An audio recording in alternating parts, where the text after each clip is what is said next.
Hi everyone, it's Maddie Brady. We're here to get real about mental health. Stay tuned for some great conversations with some very special guests. Hi everyone, it's Maddie Brady back with Get Real. We're here with Jersey Jerry, and he's come on to really talk about his journey with sobriety. As soon as I found out he was sober and heard a lot about his story, I knew I had to have him on, and would love to get real with you. Hey, thanks for having me on. Yeah, it was DM, right? It was just DM back and forth, and took a little while, but we're here. Exactly. Yeah, I really appreciate you coming on. Right away, I was strategizing how to get you on here, and I couldn't believe you just got back to me with the DM. Yeah. Absolutely great to get started. But I went back. I know you said your very first episode, Friend with Jerry, told a lot about your sobriety story, and I thought it was great. I saw a lot of parallels with my own story. Can you tell us about how you really got into drugs and partying? Yeah, for sure. For the DM part, I always try to say yes when it revolves like sobriety, mental health. But how I got into it, say somewhere around 13, 14, I started to experiment, marijuana. And then, 15, I started to get into prescription pills, which was a whole nother story. But yeah, just trying to be like fit in, be a cool kid in school, smoking weed after baseball practice and whatnot, going to parties after football games on Friday nights and just trying to fit in with everybody. But yeah, it's kind of just how it all started for me. Mm-hmm. Isn't it crazy too how that's really your segue through the door with becoming a cool kid in high school? Oh, yeah. Yeah, I mean, at least at the time, I felt so cool. Like, yeah. Damn, oh my God, I'm smoking with all these cool kids. They know me. Yeah. Oh, Jerry has pot. Ask Jerry. Yeah, we'll smoke. Yeah. But I'm not really cool. Yeah, that's how I felt too, though. I felt like I never really fit in. Yeah. And I always felt like I was kind of looking in from the outside. And everyone else just had this textbook on life where they just knew how to be normal and be cool. And I always felt like I was kind of on the outskirts. And the second I started drinking, started partying, I felt like this is it. This is my ticket, you know? But then in the end, it normally comes crashing and burning down. Oh, yeah. A lot faster than what people think, too. Yeah. So you were kind of in the scene in high school, and then you continued with it through college. Yeah. So I didn't finish college. I got kicked out of college, but I started prescription pills somewhere between 16 years old, 17, I'd say. And then right after high school is when I went to college, but I got kicked out for marijuana, smoking on campus, and they found it in my dorm room and whatnot, so they kicked me out.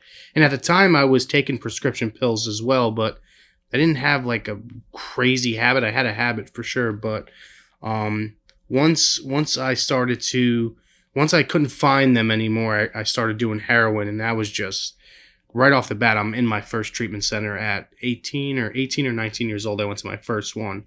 And then from the gap from 18 to 21, I've been to 14 inpatient facilities. Wow. Yeah. What were your first thoughts really when you picked up heroin? Because I hear a lot of people say, I can't believe people get into that, or how do they? And I've never done it, but I can immediately see how you can. Yeah. So the reason I found heroin was because I couldn't find prescription pills. And once I realized how cheap it was, it's like $5 for a high. It's like, oh, wow, I'm paying $20 for a pill to get high when I can pay $5 for a bag of dope and get even higher, I guess. Yeah. But yeah, I don't know, man. It just, for me, it took me out so quick that it was actually so much worse, I think, than prescription pills, in my opinion. And people say, oh, in the beginning, yeah, it's cheaper, but it was more expensive so quick. Yeah. Yeah. That's why I always say, I'm like, nobody starts wanting to do heroin. Yeah, no. It's progressive. It usually leads to that point, you know. Marijuana, prescription pills, and then heroin. And then you're in there. Yeah. Yeah. So was that when you realized that you had a problem? Well, I didn't think I had a problem. Yeah. I never really thought I had a problem. Other people thought I had a problem, and they were right. I did have a problem, but my mom was the first one to kind of tell me, like, hey, it's time to go figure this out, go to a treatment center. So my first treatment center, I was 18 years old. And I didn't understand it at the time because I was in there with people who were 25, 30 and up. And also people that were stipulated there from prison or to get out of prison. They would go to this facility down in Newark, New Jersey, and I was the youngest kid in there. I was 18 years old, and I'm like, oh man, this is so weird. You know what I mean? These people are in their 30s and 40s. I'm an 18-year-old kid. Like, I don't want to come back to these places. So I went back home after I got out, and I started out okay, and then right back to the races right away. Yeah, yeah. I think sometimes that almost makes you think you don't have a problem when you go in. Because I tried to get sober at 20, ended up having it stick at 21, but going in to facilities or meetings where people are so much older than you and they're telling you these horror stories, you're like, you know what, I don't have a problem. Like, I'm not like 50 years old and like under the bridge yet. So that's how you kind of talk to yourself thinking, I don't have a problem. And it's nothing against the treatment facility, but like, I've learned the same thing from the first one to the 14th one. They all told me the same exact thing. Nothing ever changed. But the place I was in, you know, you had guys in there that were getting out of prison, and then they just had different mentalities. Like, they were just going to go do this program, get out and do the same old thing, sell drugs, do drugs or whatever. Not a lot of people really cared in there. But I'm not saying that negatively about the place, but for me as an 18-year-old kid, seeing that, it's like, oh, this shit doesn't really matter, you know? Yeah, it seems like sometimes people get addicted to the facilities. Oh, for sure, 100%. Yeah, eventually that ended up happening. But a part of my story where I never even knew anything about like crack cocaine or anything like that, and you know, I heard people talking about it in the facility, so I went home. I did good for like 2 weeks, and I was like, you know what? Let me go ask my drug dealer, like, if he has any crack cocaine. And sure enough, he had it. Wow. And that was the first time I've ever used crack cocaine. So you got the idea from trying to get help, I did. It's not their fault, you know. Everything is my fault, you know. I own everything. But like, I got the idea in treatment, like, oh, wow, this person used to sell crack, one of the people that was in there. And, you know, other people in there have done crack. And it's like, yeah, it's so much better than, you know, just snorting cocaine, which I've never snorted no cocaine before, which is wild. Wow. Yeah, I just went right to crack. So getting out 2 weeks later, boom, I'm at the drug dealer, and it's like, oh, like, okay, off to the races again. Yeah. And that turned into a 2-year stint of just I was just never home. I was either arrested, detox, psych ward, inpatient treatment facility. That was just my life for like 2 years. Yeah, it is a shame because it seems like when you go there to get help, there's so many people that actually want to get help and are trying to get better, but there's so many people that aren't. Yeah. You put them together. I mean, when I went out to Chicago to get help, and I remember 2 girls, both of them had problems with heroin. They ended up meeting in the facility together, both discharging themselves before they were ready to go and leaving together. Oh, I've done that story before too. It happens a lot more than people think. Yeah. And like they met there, and then I mean everyone knew it was kind of not a great situation watching them leave together. Both of them, their boyfriends had died while they were in treatment of heroin, and you just had to watch it knowing what's gonna happen next, you know. Sure. But so what was really your lowest point with all of it? My lowest point for me, a lot of them, but the big one was, you know, when my family had to start putting stuff away because they knew, like, if I was around and I saw it, I was going to steal it and sell it. So a low point for me was, like, you know, my mom having to put, like, cameras inside my house and stuff like that, inside and outside, to make sure if something went missing, she knew it was me, you know what I mean? So, like, just the camera stuff, you know, she never was able to trust me. And like, that was a really low point for me because my whole life, my mom raised me and, didn't raise me like this. And here I am, like, the lady has to go pay $1,000 to have cameras put inside her own house because she didn't want stuff to go missing while she's at work. So that was a low point. There's a lot of them though. You know what I mean?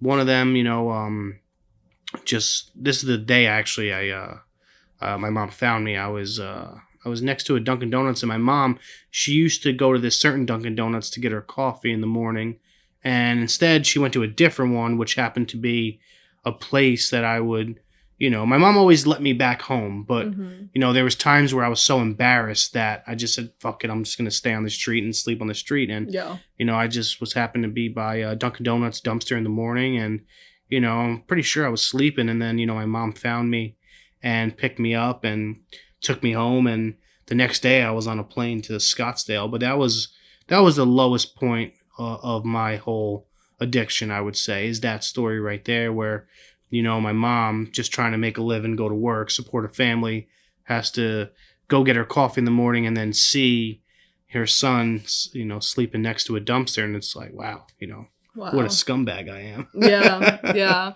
I mean, honestly, for me too, that's how I eventually stopped. Yeah. I was went to the hospital night before, nothing new. And I, the next morning, knew I never even wanted to get sober. Like, I didn't know there was a life in sobriety that people enjoyed. I thought it was kind of a sham, like nobody's really actually happy sober. So I wanted nothing to do with sobriety, but I knew I didn't want to live anymore, and I wouldn't do that to my mom or my family, friends, especially really my mom. And I just decided there's really no other route. Yeah. Might as well just try it, but I never actually thought that there was going to be happiness or a fun life. Yeah, for sure. For me, like, I never wanted to get sober either. I look back, and even my last one that I got sober at, I was under the intention, or the impression that I would go to the treatment facility, do the 90 days, and go home and do it all over again. Mm-hmm. But, this time around, I wasn't able to go home. Yeah. My counselor had other plans for me. And did you know, when you were getting sober and when you were trying to rebuild your life, did you have a certain vision for yourself? Did you think you were going to end up where you are today? No. I always knew that I was, like, funny, I always knew that I had that in me, even in my teenage years, 13, 14 years old, even before that. I look back and, like, think about 6th grade memories, and I was always the funny kid in class, and I always knew I was funny. I just didn't really know how to use it. And, after I stayed sober for a while, I kind of figured out how all social media works and, to get these different job offers and stuff like that. So, but I always knew that I had something. I just didn't know how to use it. But if it was up to me, I'd be working in the union right now, but I'm not. Really? Yeah, I miss it. It's an honest day's work. Mm-hmm. But this life is very, like, how do I say it?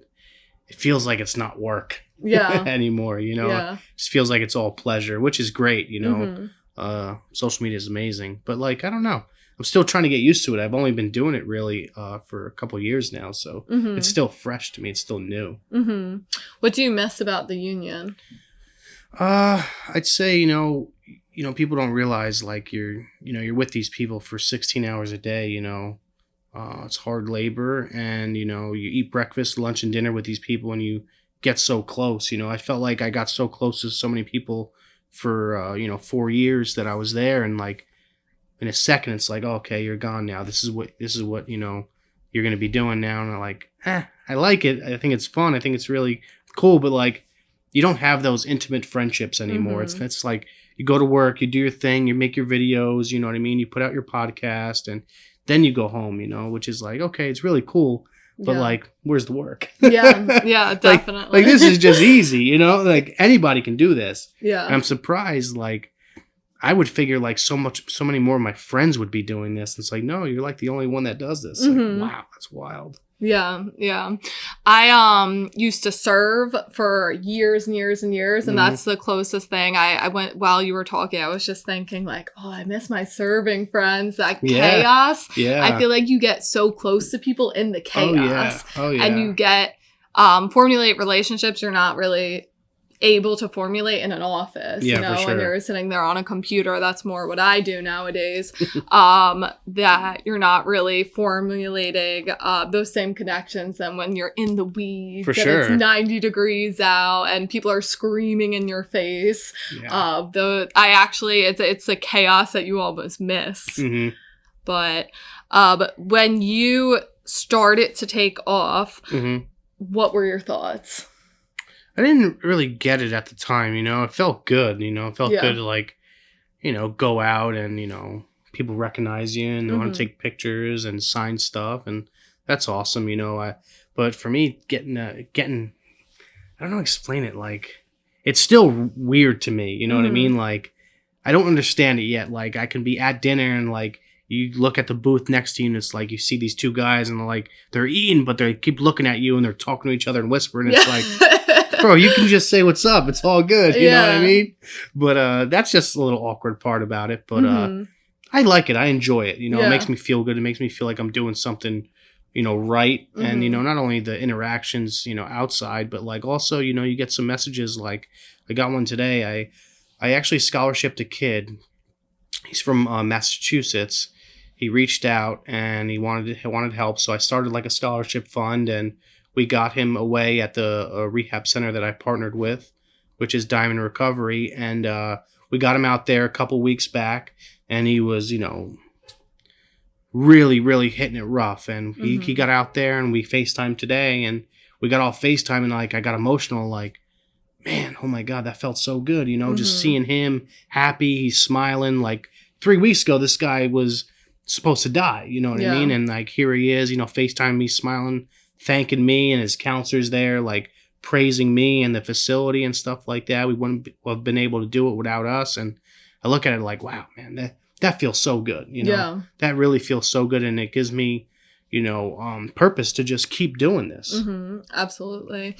No, that's really neat that you have the platform, because there's so much negativity, I think, that's sometimes spread from Hollywood actors and models and this and that, sometimes promoting the wrong message. And then the ones that do, it's just so powerful because so many people look up to you. For sure. Like I remember, so the reason I even started this, my first week being sober, I basically didn't leave bed. And my friend sent me videos of Brandon Novak. He's great. Watched the Demi Lovato documentary about 17 times. And there really weren't that many. It was only 4 years ago at this point, but there weren't that many people talking about it back then. No. You within like the last year or two, you've seen a lot more celebrities, you know, start to talk about it, you know. People in power start to talk about it, you know, a lot more, in mental health as well, you know, so not just addiction, but you've seen that transform over these last like year or two, and it's like, oh wow, you know, we're not the only ones. Like, look at these people are multimillionaires struggling with the same thing that we're struggling with, you know, but it's wild. I feel like before you just saw people honestly dying from it. You heard a lot of this celebrity died, Amy Winehouse, Elvis Presley. You heard these horror stories, but you never saw someone get through it. For sure. You never saw the Demi Lovatos, or even, I mean, she has a unique story because she relapsed in the public eye. You didn't really see anyone make it to the other end and be able to speak about it. And that's, I think, a lot of negativity comes from social media, but so much positivity comes from it in the past couple years or so. I think it's taken a major turn since its inception with people coming forward and telling their stories and making it really relatable. Yeah, sometimes if I even need like a pick-me-up, you know, I'll type in go to TikTok and just type in motivational speaker or something like that, and it's like, oh wow. And then, you know, you hear some people, you know, with motivation stuff, you hear them talking about addiction. It's like, oh wow, that was really good, you know. Definitely. Yeah, no, I do the same thing. You can almost make your Instagram, TikTok a tool for motivation now. For sure. Where I remember, so it came out when I was in high school, Instagram, and I remember back then it was so toxic. It was just pictures of girls in their bikinis, and that was honestly about it. It was like a weird sign, and then a girl in a bikini, and then like a bad picture of a muffin. And that was it. That was the feed. So there wasn't that much really to go off of other than these highlight reels of people's lives. And nobody actually got into the bad parts of life that are intertwined with all the good moments and the happiness. For sure. Yeah, I look back and it's like I've only had social media, like I've only had Twitter for like a year or a year and a half, and I've only had like Instagram for like 3 or 4. So I didn't really, maybe 5. I'm not sure, but I haven't had it that long. But like I didn't have any social media in high school. Yeah. So I just don't remember anything of it. You know? Yeah. It was definitely interesting coming out. I can't even imagine the younger kids now that just have it immediately. Oh, yeah. I honestly cannot even fathom that because I'm glad that they didn't have Instagram when I was like 12. Yeah.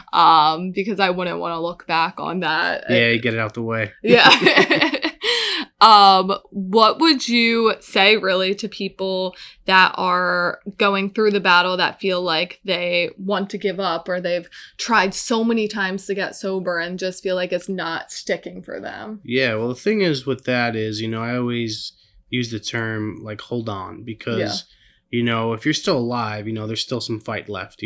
There's so many people on a daily basis, on a minute basis that die. Yeah. And they lost the fight.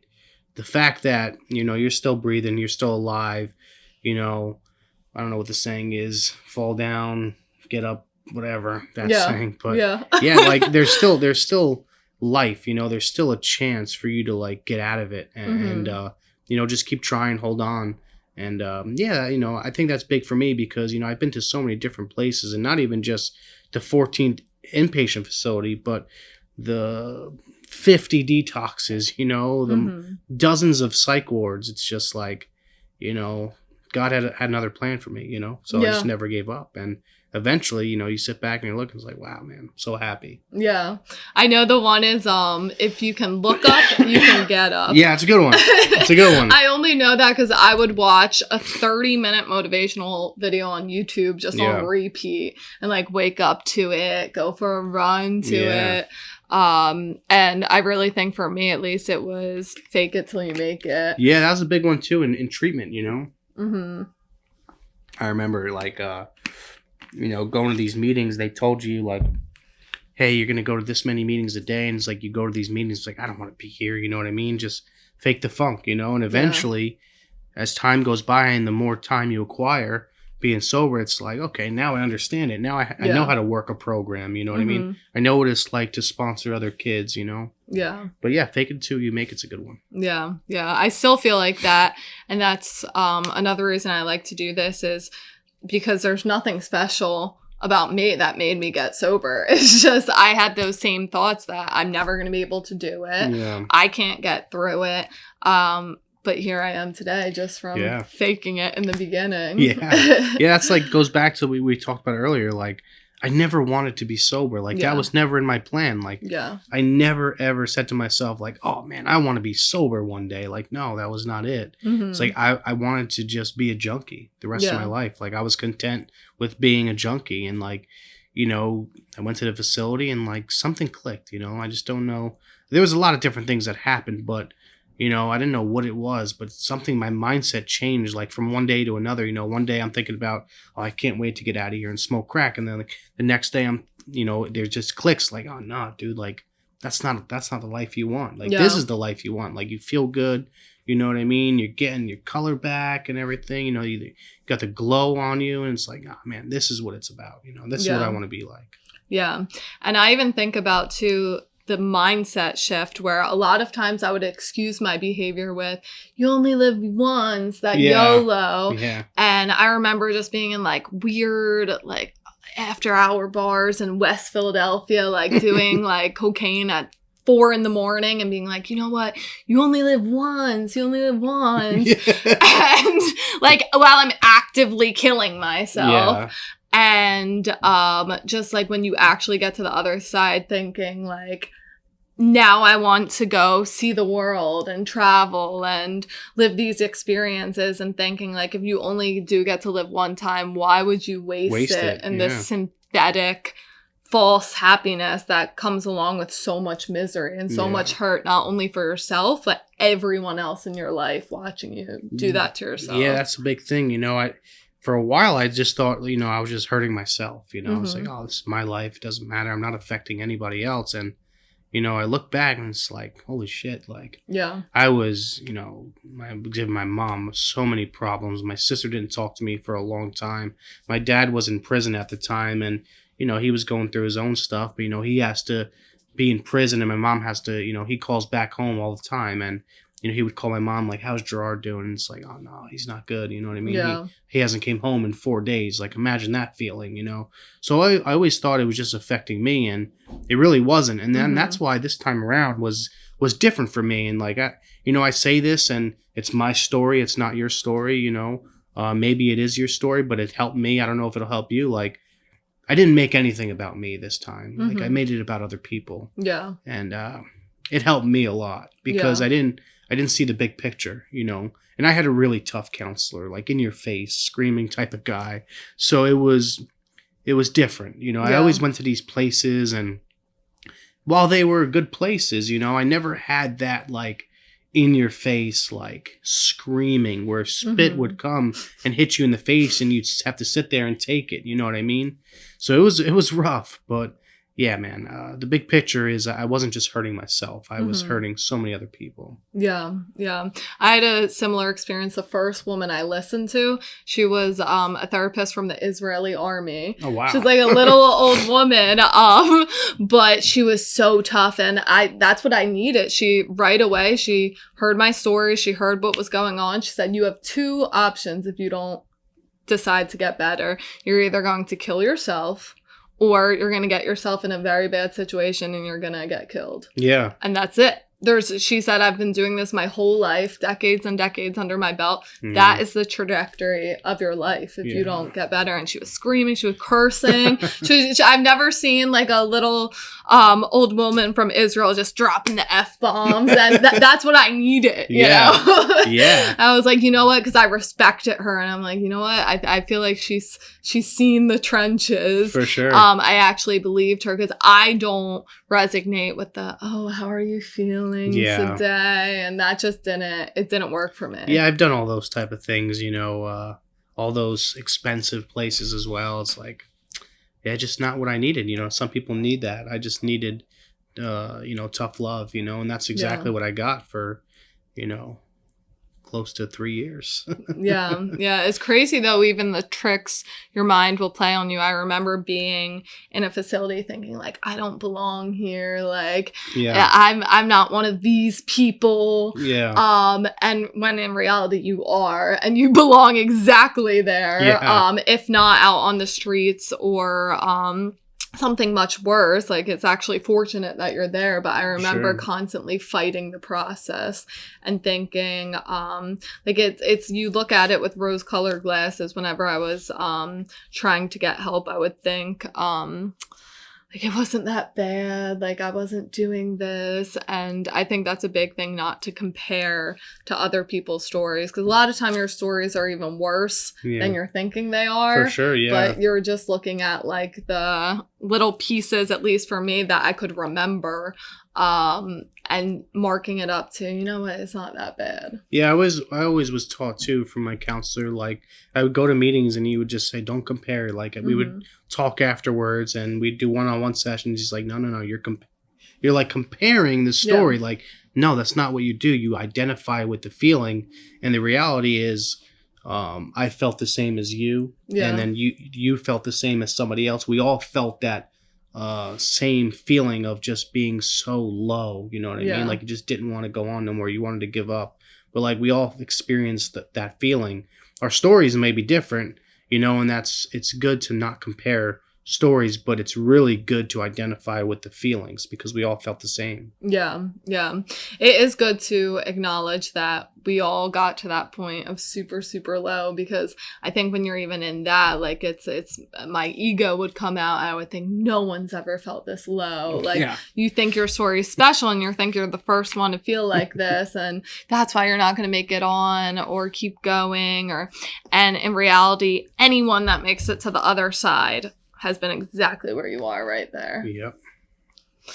So where can people find you on social media and find help if they're looking for help? Yeah, I got my Twitter is Jerry the Kid 21. Instagram is Jerry the Kid 21. I don't know where I put my phone. But there's, in my Instagram, you could click there's a link in my bio, and it's a hotline that you can call if you're struggling. And the company that I'm working with, Diamond Recovery, they're out of Atlanta, Georgia, and they're really, really awesome. They're great people. It's a great program. They just started up, so it's kind of like a startup right now. Yeah. But they have a bunch of beds there, and they don't care about insurance. They just want to get people help, which is amazing. If you have insurance, great. If you don't, that's fine. They're open 24/7, so there's always somebody by the phone. And if somebody wants to specifically talk to me, they'll tell them, and I have a different line that they can call 24/7, and I'll be there. But yeah, Jerry the Kid 21, Instagram and Twitter. I don't really think I have anything else but that. Okay. Yeah, you can find me there. I'm pretty easy to find. Awesome. Well, thank you so much for coming on and getting real with us. I love the name. That's it's as real as you're going to get. Yeah. But I really appreciate it. And I think it's going to help a lot of people because, as I said, like in the beginning, I was only really finding those big names that had a story to tell. So I think you're going to inspire a lot of people. Hope so. Yeah, I was really inspired by your story, and I'm so glad we connected. For sure. Yeah.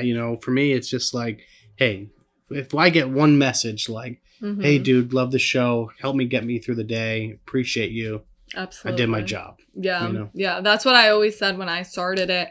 I felt really weird first starting to talk about my story. Yeah. And I thought if every single person thinks I'm weird and one person is helped, it's better than a bunch of random people that have no impact on my life thinking I'm regular. Yeah, for sure. As you get bigger too, it's like there's going to be haters out there for sure. You just got to deal with it. And, I try not to read everything, but, working at Barstool is like different. You know what I mean? There's people who love you, and like there's some people that just don't like you. Yeah. And they'll voice their opinion, which is fine. But for me, I really don't care. I just do me, and I'm on this journey to help other people now. It's not about me anymore. It's about, the people still struggling, So I just make it my business to spread the word and do things like this. I'm more inclined to, I'm a diehard Steelers fan. If somebody messages me, hey, Jerry, are you coming to the Steelers game this weekend? And if another person messages me like, hey, Jerry, I need your help, I'm 100% going to respond to that guy. And I'm not going to respond to the other, Yeah. Yeah. I think when you go through it, you have a special soft spot for anyone. The same goes to me. If anyone needs help, my DMs are always open, and I'm always trying to break the stigma about sobriety. And I try to even glamorize certain things for my Soberversary. I try to make it look like a cool, fun event because for so long it was always, okay, this is cool. And it was all of the negative things that, as we said, you're cool for a second and it blows up in your face. For sure. So, thank you so much. And we got real. Thank you. Thanks for tuning in and getting real with us. Podcast will be posted every other Wednesday on Spotify and YouTube. Please reach out via DM if you want to chat.